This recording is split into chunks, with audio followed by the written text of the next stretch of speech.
That's your favorite song, isn't it? Oh, I love Freedom from George Michael. So, hello, everybody. It is Two Queers in the Truck time with a little bit of Freedom from George Michael. Because pretty much every time that there's a tragedy in the LGBT community, I think of George Michael. I think of that song. And I think about our, besides love,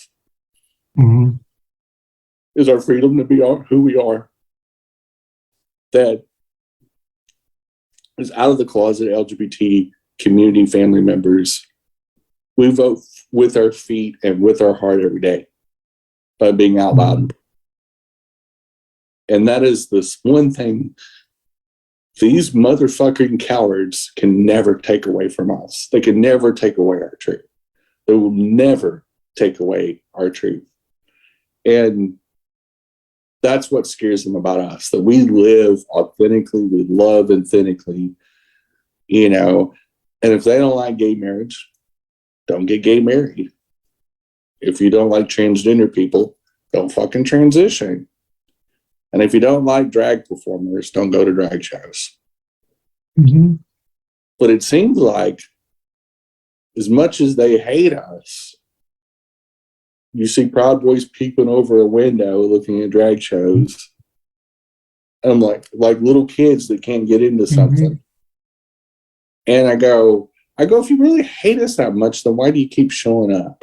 Why do you are so fucking obsessed? I mean, I don't want to go to your inbreeding family reunions. I don't want to go to your tractor pools and all your Mississippi I Hunt My Sister events. Like, I don't want anything to do with that. And so I think it's so weird they're so obsessed with us. And I wouldn't piss on most of those motherfuckers if they were on fire. And so I don't get it. And I don't give a shit about their life. And if they don't like us, leave us alone. Because we ain't going anywhere. There's been queer throughout entire human history. Yep. And we're here, we're queer, and you're stuck with us. But unfortunately, we're stuck with them. So, unfortunately, we can't take them back to a store, take them back to Walmart and trade them in for something decent. They don't have a return policy on idiots. But this is Two Queers in the Truck. How are you doing, Bear? Hey, Boo. Good. How are you? You are on fire. I mean, I'm on fire. You know, it just gets old. You know, it honestly, you know, Transgender Day of Remembrance was on Sunday. The shooting was the night before. Honestly, by Sunday night, you know, I was so revved up and just so sick of the lies and so sick of the endless stream of fucking bullshit that comes out of these idiots' mouths. And at some point, you just gotta look at them and go, what the fuck is wrong with you? Like, just, like, if I ever ran for office and I was up against a Republican, I'd be like, what the fuck is wrong with you? Like, like, how do you believe this shit? How do you spew this shit? I'd still keep a straight face. Like, how can you get up there and know you're fucking lying?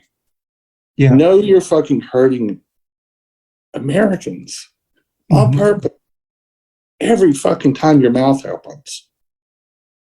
Like, how do you live with yourself being a piece of shit like they are?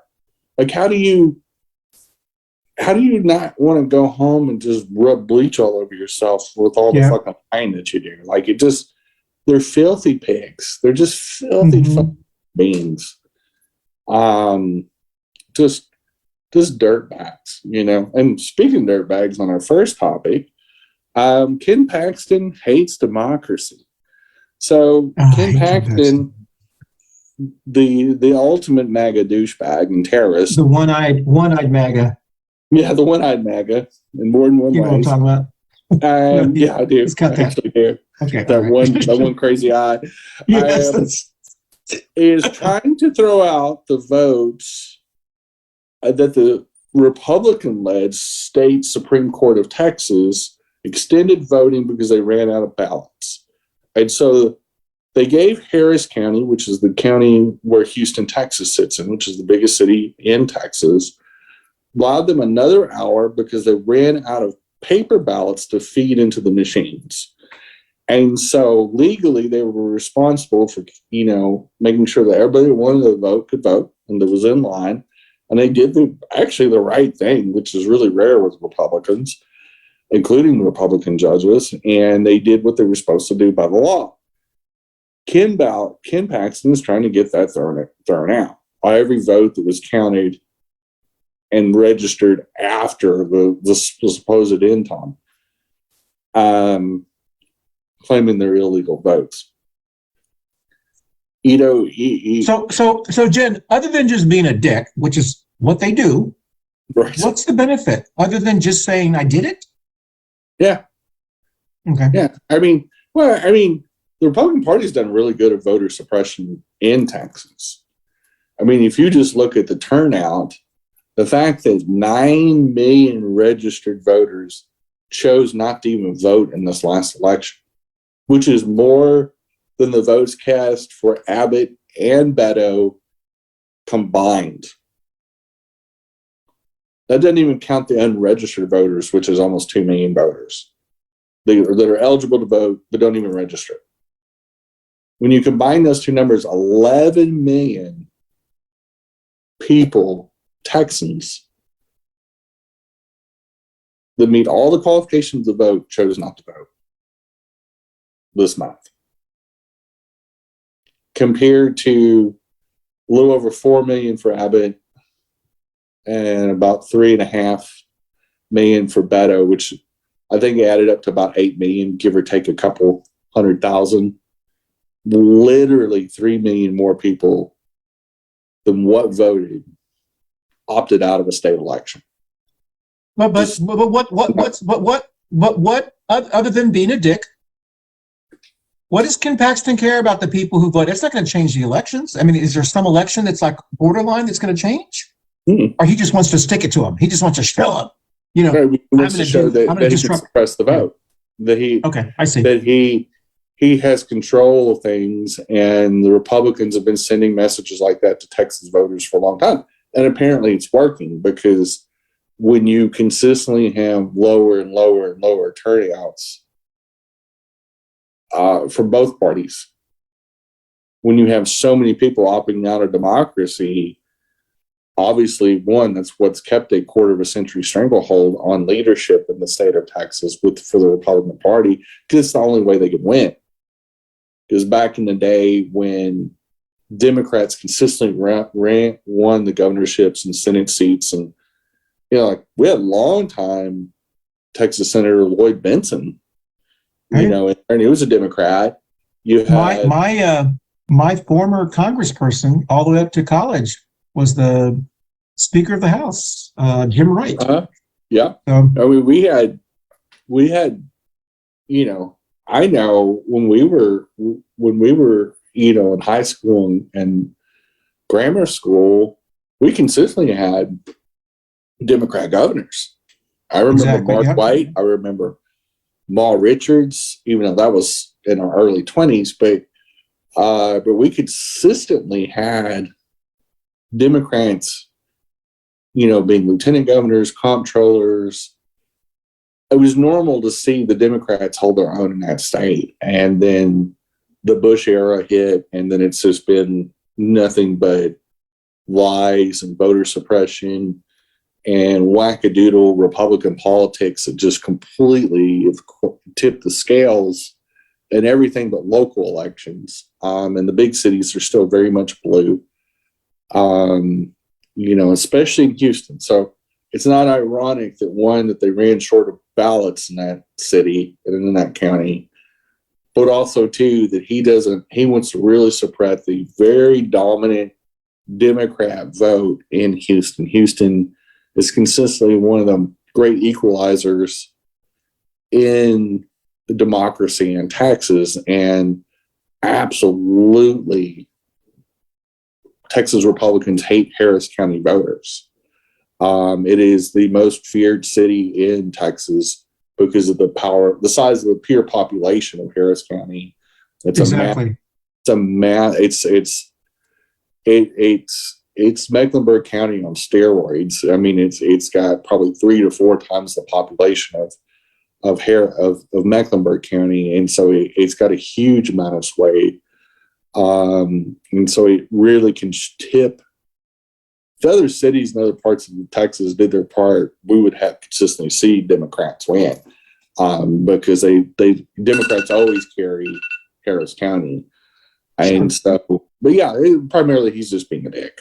I mean, to sum it up, we could take that whole deal. Like, Ken Paxton's a dick. Like he literally is one eye to the optometrist. It's usually people who don't have them or have little ones. Yeah, try to compensate. Exactly. Terrorist Kyle Rittenhouse, as I call him, met with MAGA House caucus members. The guy goes from murdering people to becoming a millionaire to now meeting with members of our House of Representatives in Washington, D.C. They have taken this guy and glorified his murderous ways, his terrorist ways. I love the fact that the air quotes pro-life party's favorite son is a mass shooter. I don't think you could pick a more symbolic asshole for the MAGA movement than Kyle Rittenhouse. He is, if dog shit was a person, it would be Kyle Rittenhouse. He is absolutely the biggest piece of MAGA trash they could scrape out of a dumpster filled with fucking butthole juices from an outhouse. He is that's a new one. Butthole juices from an outhouse. Yes. I think I've never heard that description. I applaud you on that one, Jen. I got creative with that, and he literally is a missed opportunity on abortion. Like, you talk about, if I was, I'm pro reproductive rights, but if I could go back in a time machine, he would have never made it out of the way. I can promise you that.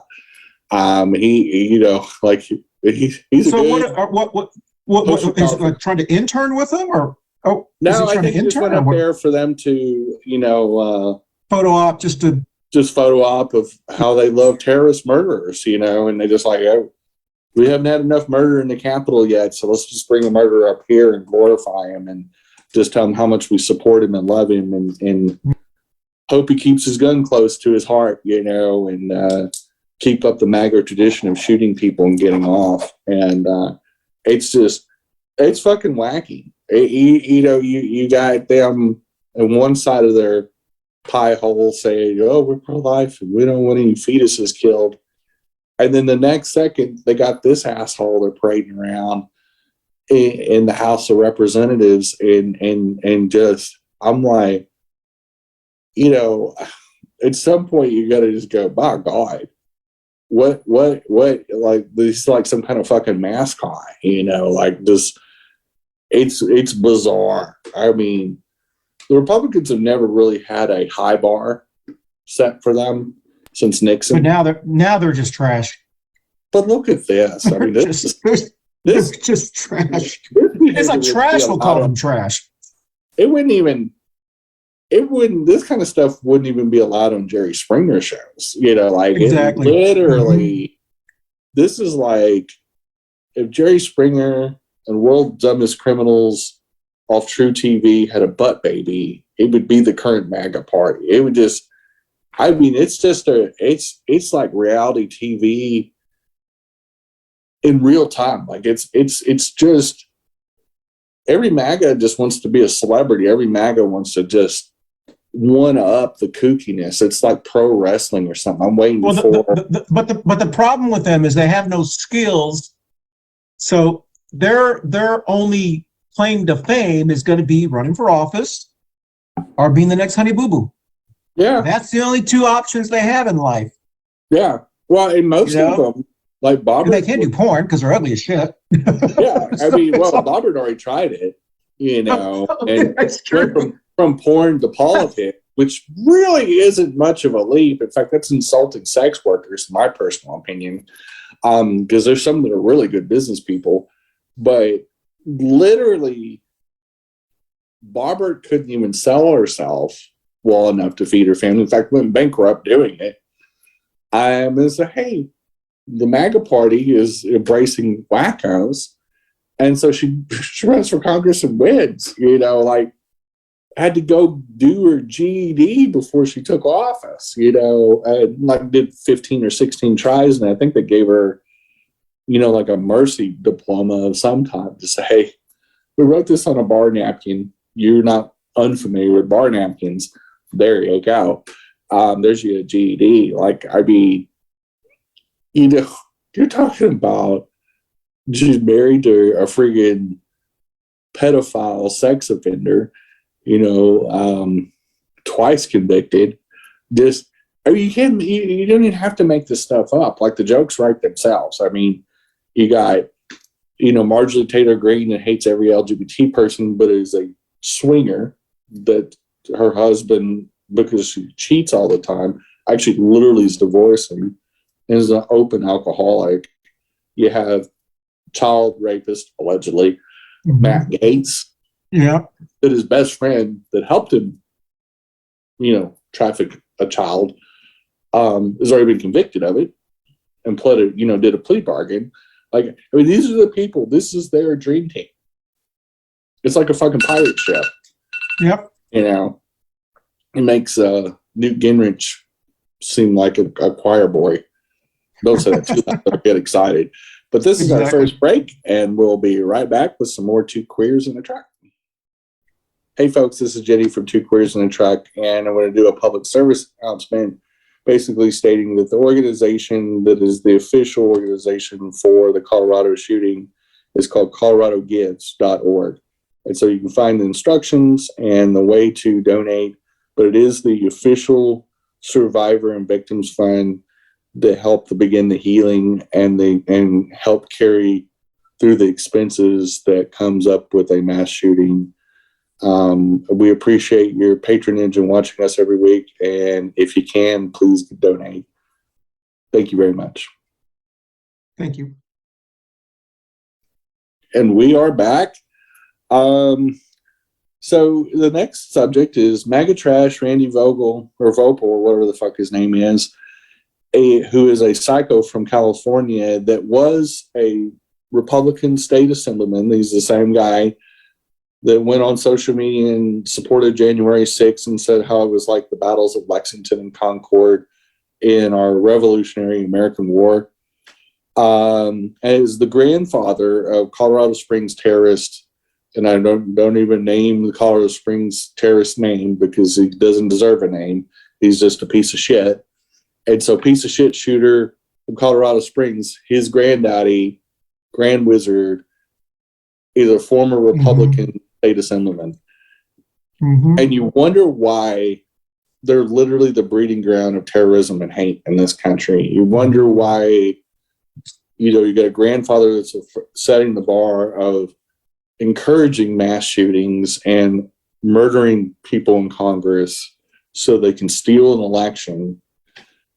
And you wonder why the grandkid is doing bomb threats last year, doesn't get prosecuted, just like Kyle Rittenhouse, gets off the hook.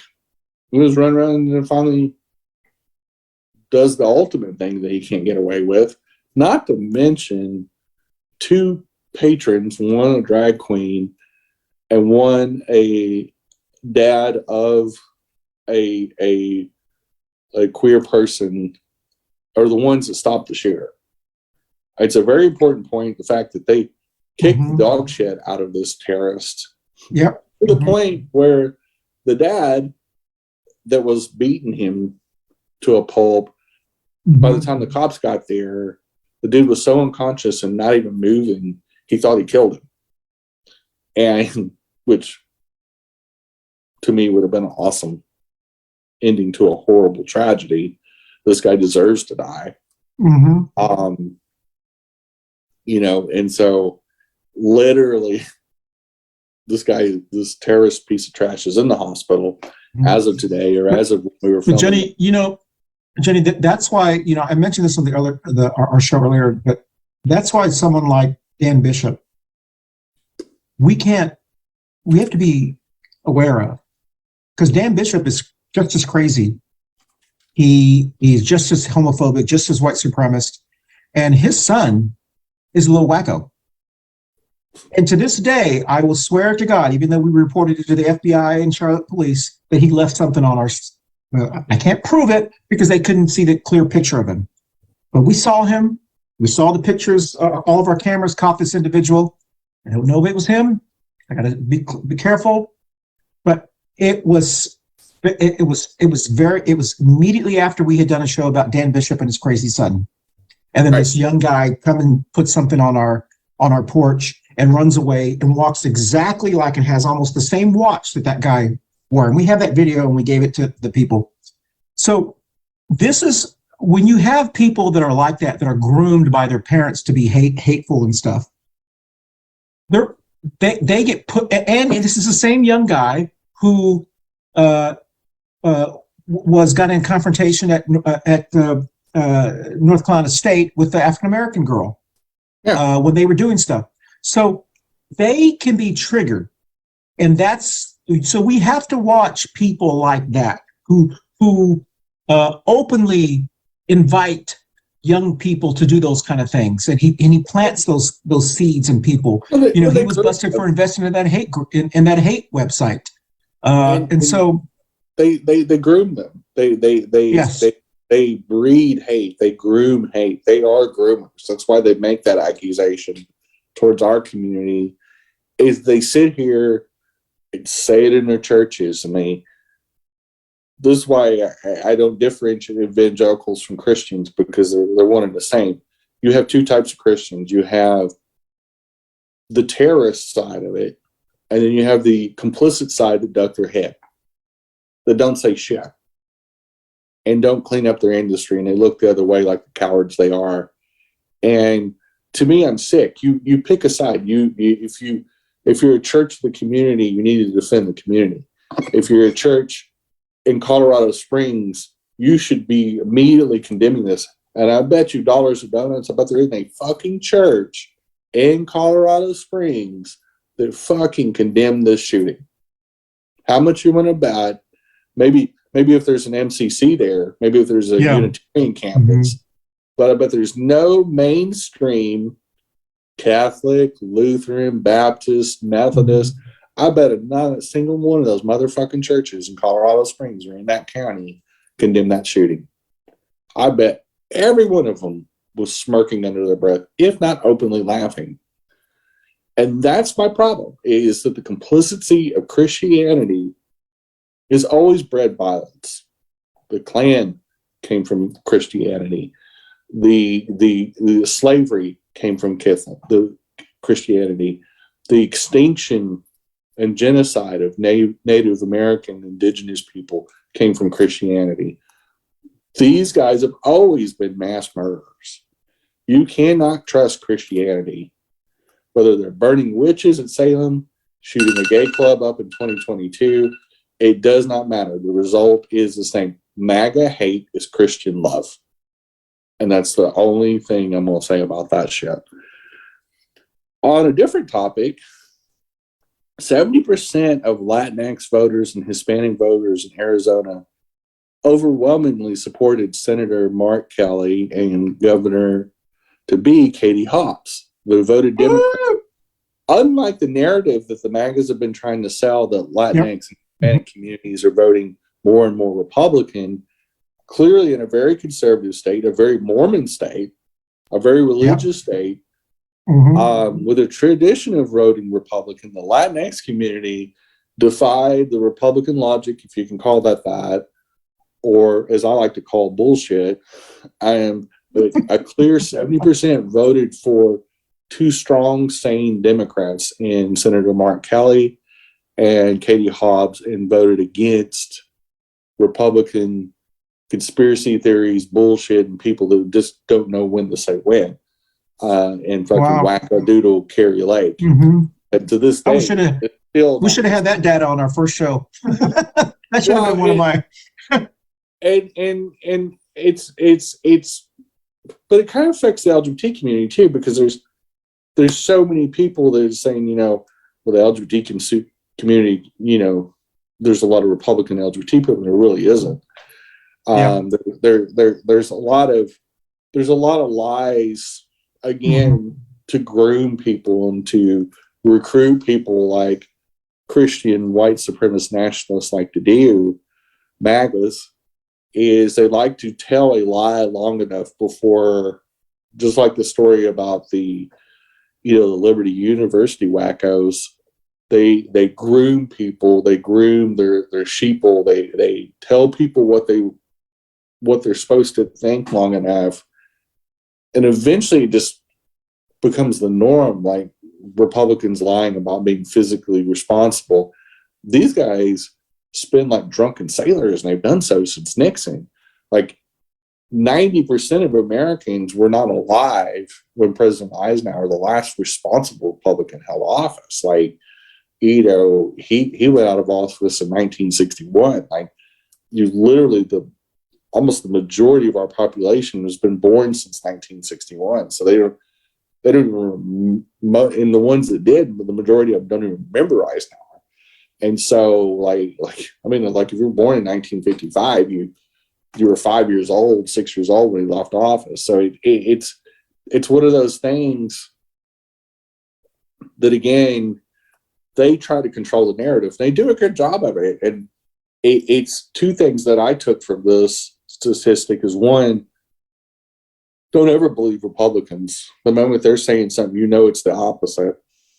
And number two, do your research, actually Exactly. look at the statistics, and then make sure that you're countering that narrative immediately. And when I saw this today, I was like, I got to say something about this on my show, because consistently we've had people lie about the Latinx community on a lot of things, whether it is disrespecting. No, that's true, Jenny. But don't you think, Jenny, that's also maybe a roadmap for Texas?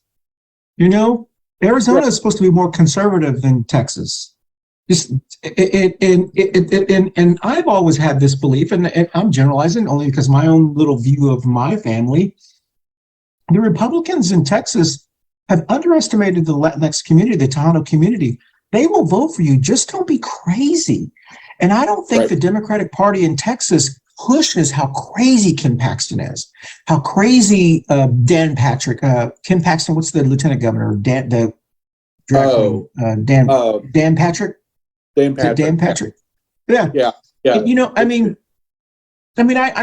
know Beto tried to do as much as he could, but it literally has to be money that goes in there saying, hey, listen, we can be conservative, but we're not crazy. And we know that because they lost that South Texas seat, And I think redefining what conservative really is. A real conservative has usually, I identify conservatism from my youth as people that just don't like change going very fast. They don't. Yep. They're slow moving. They're tend to be, measure twice, cut once type people. They typically, this social wackadoodle terrorist strain of conservatism that started with Nixon, and is going on right now, is these people were bigot, racist terrorists. These aren't conservatives. But the problem is they've spent 50, 60 years grooming multiple generations of inbred family members into believing that's what conservatism can be, is that you could be racist, xenophobic, fucking, and that's what conservative is. And that's what conservatism has become. And it's not always been that way in America. It's just that this is what they saw the writing on the wall and realized America is becoming more multi-ethnic. It's becoming a legit melting pot, that so many people now have rights. The equality movements have moved the bar so much. Women are getting rights. Queers are getting rights. People of color are getting rights. Social justice is happening. And and the larger party, the Democratic Party, shifted to defending democracy and being more about progress and equality. When a lot of this stuff is not liberal ideas, equality and equity isn't a conservative value. It's not a progressive value. It should be an American value, because I don't think you can't have progress and equality, can't disappear and still have a democracy. I contend that the moment that you fight against progress and equality, that you're ending democracy as we know it. If the moment you suppress the vote so much, and I think that how that intersects with the Latinx community, the Tejano community in Texas, is that I think many of those 11 million are Tejanos. Yes. I think statistically, and we talked about this in Indivisible Amarillo and in the Democratic Party in Texas, is how good of a job they've scared Democrats not even to register, but Hispanic Tejanos not to register to vote. And I bet you that almost 2 million that aren't registered, I would bet a high proportion is Tejanos and people of color. Did you know that my dad, before he retired, used to not register to vote because he didn't want to be called for jury duty? Yeah. Well, Isn't that crazy? That's a way to suppress the vote. Yep. Because so many Tejanos and blacks in Texas are afraid of the court system because they inevitably. Well, he wasn't afraid of the court system. He just didn't want to take time off from work. Well, yeah, there is that too. And I mean, we literally had to say, Dad, what the heck are you talking about? Well, yeah, but they'll call you for jury duty. That's fine, But he was programmed in his head that wasting your time at the courthouse for a day or 2 days was a waste of time because you can't work, and and he owned his own place, so it was like and so we finally convinced him, Dad, how ridiculous that is a silly idea, but that was really what he believed. I remember up until high school. It's actually very common. It's crazy. But yep. We are out of time for this segment, and we're going to take our last break, and we'll come back with some more Two Queers in the Truck.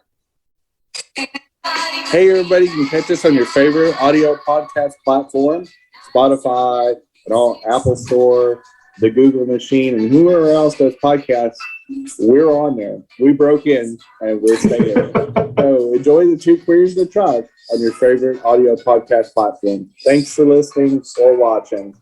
Bye-bye.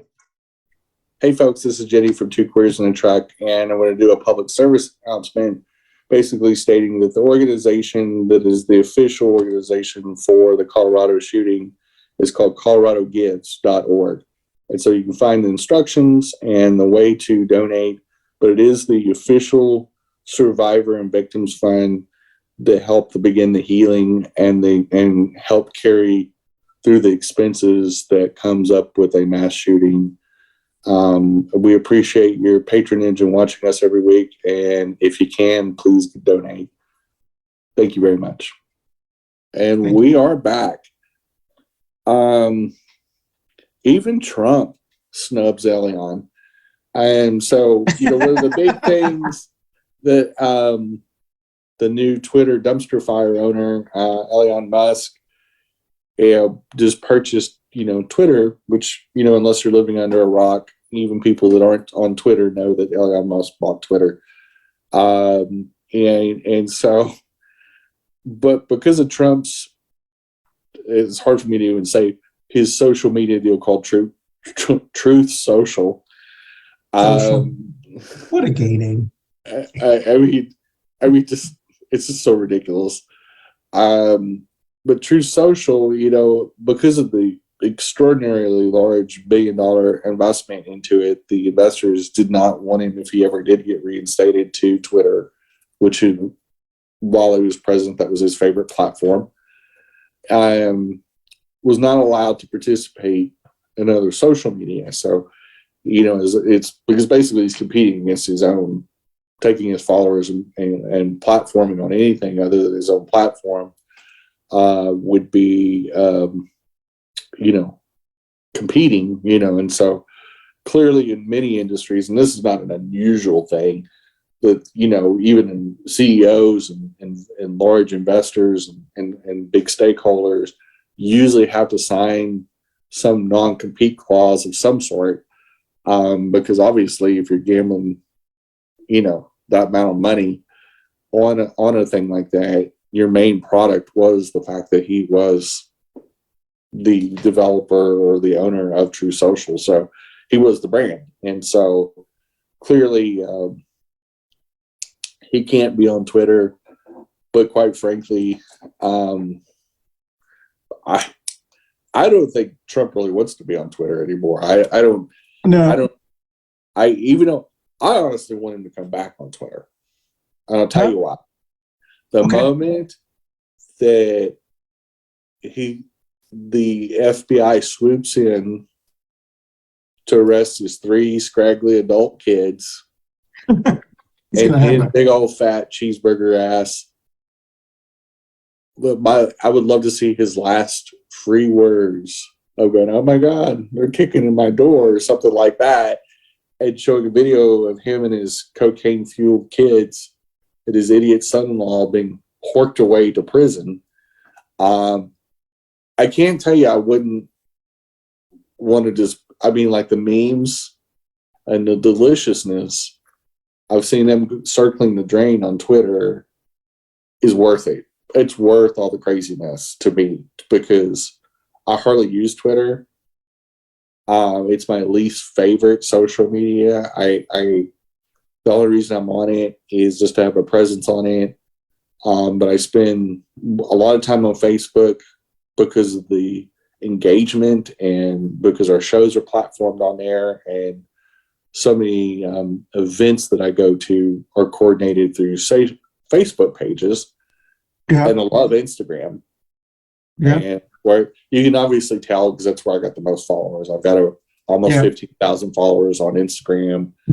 I love Instagram because it's a visual story, and I love pictures and videos. I think it's just the fun. But as Twitter continues to break up, die, it hurts the MAGAs the most, because someone like Matt Gaetz, MTG, Ted Cruz, they don't have any following other than Twitter. Well, and so platform, and even though Elion's slowly letting all these fools back on, they don't have the same following because all the MAGAs went other places.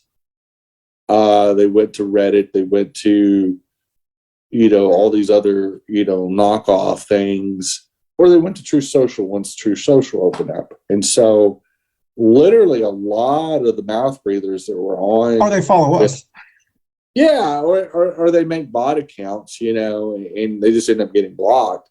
And so the fools, of deplatform themselves a lot. They out themselves as and of course when you're that stupid, and MAGAs are stupid. Including their cult leader, they're just so dumb.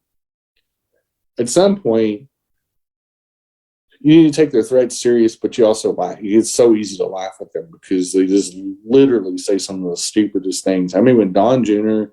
hits a couple bumps of cocaine and then gets on Twitter, and he gets so high and so gacked out, you just see his eyes beam, and you just go, "Oh, dudes, you need some friends," because clearly he doesn't have any friends. There's nobody that cares about Don Jr. But it's so bizarre. We've talked about this before, and I've said that the MAGA people, one of the commonalities that they have is they don't have a lot of other talents. This is their only way to become a celebrity, is to run for office or just to be loud. They're not like musicians. Ted Nugent's kind of just crazy. He's not really a musician. But they're not like, I'm not a big fan of the Kardashians, but at least they have the ability to attract people on a lot of platforms and sell stuff. You know what I mean? Well, yeah, they're major. The MAGA people, they're major celebrities. Yeah. Their talent is selling products, moving products, and selling themselves, and they've developed Mhm. Two of the Kardashian girls are actually billionaires. They're legit billionaires, not fake billionaires like Trump. But you know, but the majority of the MAGA nation, especially the office holders, especially these modern ones, these ones from the era of Trump, had absolute failure lives until they got elected. Like for most of them, their first real job is serving in Congress. Yeah. And most people, even Republicans back in the day, had some sort of career before they got in office. I mean, the big thing was, this is a businessman. This is a businessman who actually owned a business, success, small business or whatever. Yeah. Or had city council, worked his way up, A lot of them were attorneys, business owners, the professionals, and actually were successful, and then decided, usually later in life, hey, I've sold my business. I don't know what to do in retirement. I think I'm going to go into public service or run for office. You got a pretty decent Republican representative back then. Yeah. Not great, but better than what we have now. These Republicans now, they're like carnies. Like it's an insulting carny. Like these people are like just snake oil salespeople. They're just Mormon missionaries. They're just annoying. You know that they exist, but you really hope that you just wake up from the nightmare and say, "Oh my God, we didn't really have MTG in Congress, did we?" Like that was a fig. We all want to wake up and realize that this was just a practical joke or a cruel reality show like the Truman Show. But we are on to our next and last subject, and I'm starting off with a quote. If guns aren't the problem, and people are the problem, why would you ever give the problem guns? This quote's from Lonnie Phillips, and he represents the group called Survivors Empowered. And I think that should be asked every time to every Republican politician, every time they say guns aren't the problem. Great, I agree with you. But people are. And if you're giving the guns the problem, are you not just feeding the fire? And then sit back and see them square. Do like, what's his face from him, Al Franken, when he got on the show with that one Republican politician and he started doing this circular argument. She kept just trying to double talk her way out of it and not answer the question. He wouldn't let her. He kept asking the question until she got forced to answer it. And when we get on talk shows or we have Republicans in front of us on the debate stage or however they do, you got to keep asking the question. So if people are the problem, why are you giving guns to the problem? And but don't you think, Jenny? And you got to force them in. Mm-hmm. But Jenny, Jenny, that is logical. And if you've said several times, we need a new crop of Democrats who will start doing that, who will start saying exactly what you said. I mean, they start saying, okay, I'm gonna concede what you're saying. Second Amendment, use all of their tactics, use it against them, and say, you know what, it's mental illness. Ted Cruz, mental. All right, then let's not give anyone guns that are mental ill. So let's require everyone to take a mental ill test before they get a gun. Yeah. So we know it's not the gun.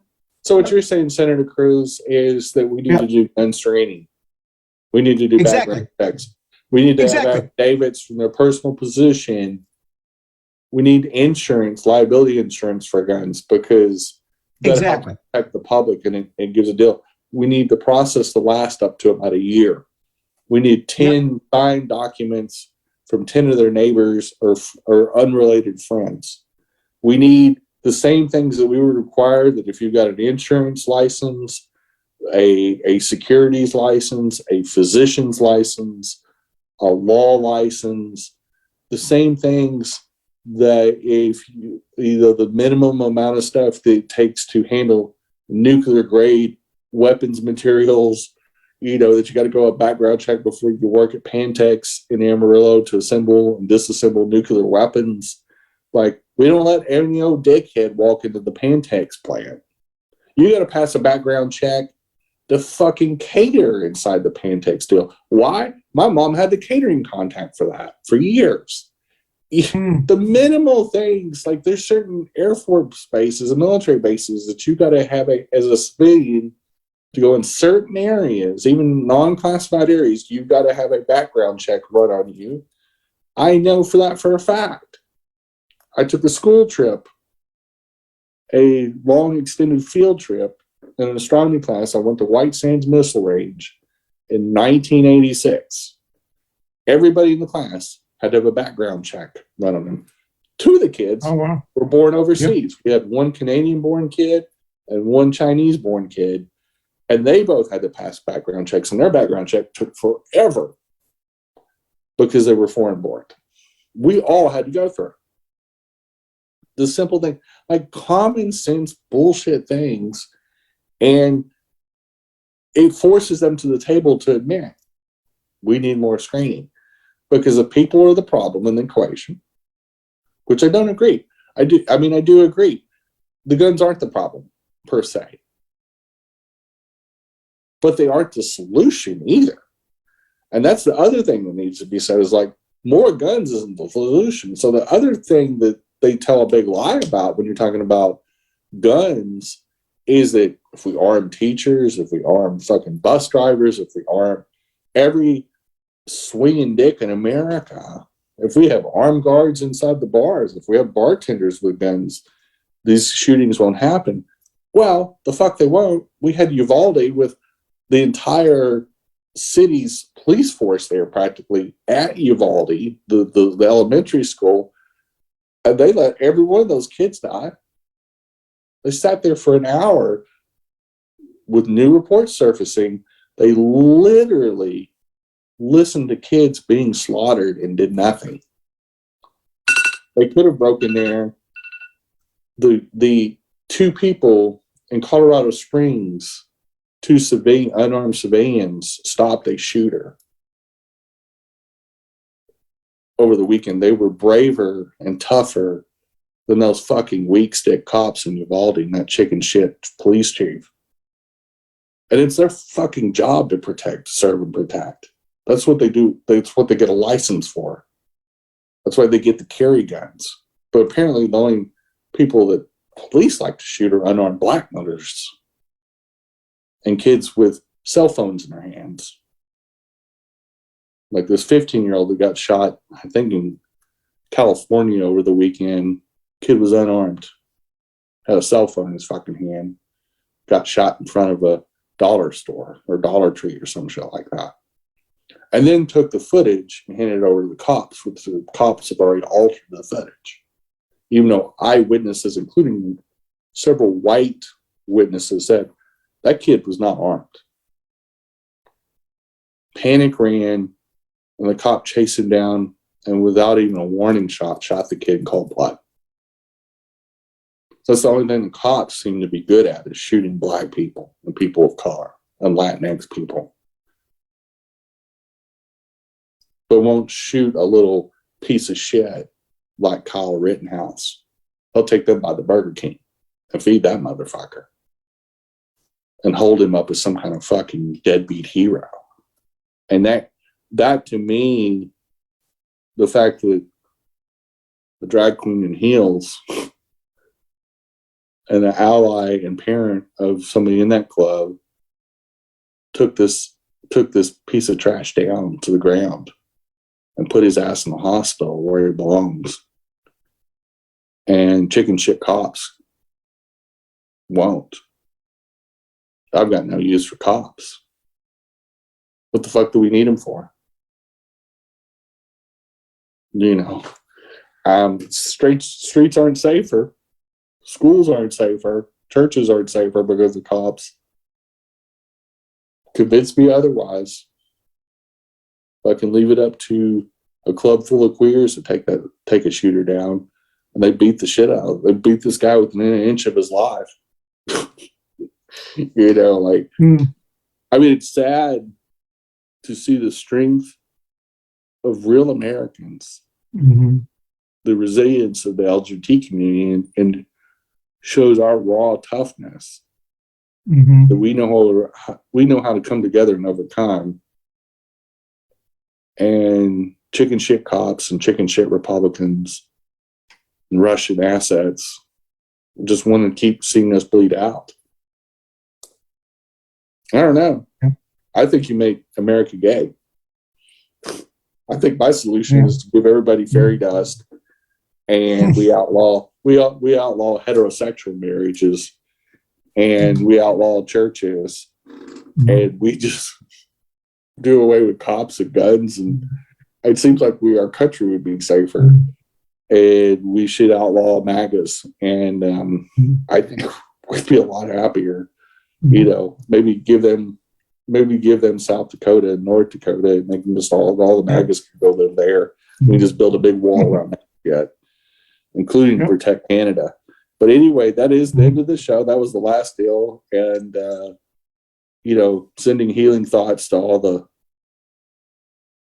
lovely human beings that were victimized by terrorism, by MAGA terrorism, and including a friend of mine, Hudson Barrett, that I moved from Charlotte in October to Denver, Colorado, and was doing a club promotion there on a drag diva night, and speedy recovery. He was shot 7 times by this terrorist, and he is had surgery to remove all the bullets, and is expected to make a full recovery, because he's a tough son of a bitch too. And it's great to see. It's great to see the community stand behind all the survivors and their families, and they are raising a fund. And you know, it's called Colorado One, is a nonprofit there in Colorado. I think I got it right. If not, I'll correct it later on our site. But actually, post that. I have the exact data, which we'll post up. And there's a lot of work that's going to be done, and a lot of lives are going to need to be put together, and a lot of work to do.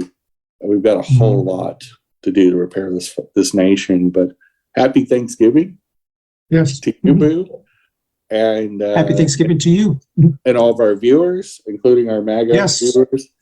And if they've watched it this far, if they haven't left off by now.